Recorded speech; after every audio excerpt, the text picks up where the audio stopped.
Agent Orange, the largest chemical warfare campaign in the history of mankind. There's a controversy of morality surrounding the topic of Agent Orange. Even though President Kennedy stated the United States should participate in a selective and carefully controlled joint program of deploying operations in Vietnam, starting with the clearance of key routes and proceed thereafter to food denial, only if the most careful basis of resettlement and alternate food supply has been created. Agent Orange made both clearance of routes and food denial possible. But can using 13 million gallons of health-tolling Agent Orange be justified if it helped the war but risked the health of lands and people for decades and on? Agent Orange is a defoliant herbicide, which is the most popular agent sprayed, accounting for 60% out of 6 other rainbow herbicides used from 1962 until January 7, 1971 in Operation Ranch Hand. From being produced in New Zealand and used in Vietnam, Laos, and Cambodia, it helps clear out the bush, aka thick foliage, to correspond to the usage of guerrilla warfare used by the North Vietnamese Army and the anti-government forces of South Vietnam. In South Vietnam, the herbicides were sprayed by C-123 cargo planes over about 24% of southern Vietnam, destroying 5 million acres of upland and mangrove forests and about 500,000 acres of crops, the total size of Massachusetts. In concept, it would have been sprayed over the same land area 1 to 4 times over, with up to 50 times the concentration that would have been used for normal agricultural use. In general, this affected everyone within the area of war, meaning those in, traveling, or touring Laos, Vietnam, or Cambodia. 2.1 to 4.5 million Vietnamese civilians were also affected from 1965 to 1970, the time period of Agent Orange usage. However, all other agent spraying stopped in 1971. This does not include any of those who were in any army, those living in any exposed areas, those exposed to residue, or those working around the herbicides.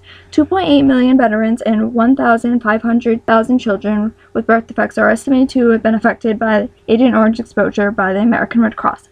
As for those touring from the United States, Thailand, Republic of Korea, or Australia and New Zealand, false claims have been made that soldiers could have only been affected by the herbicides when directly handling it. This contradicts the statement by the United States Department of Veteran Affairs that military service in Vietnam anytime from January 9, 1962 to May 7, 1975 is a proxy for exposure to Agent Orange.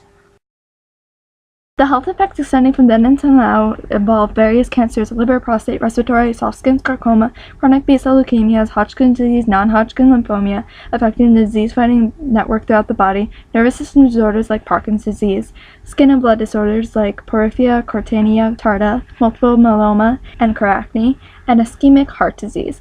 And the worst part yet, this outcome was known from prior explosion at a Monsanto plant in Nitro, West Virginia in 1949, where Agent Orange was first created.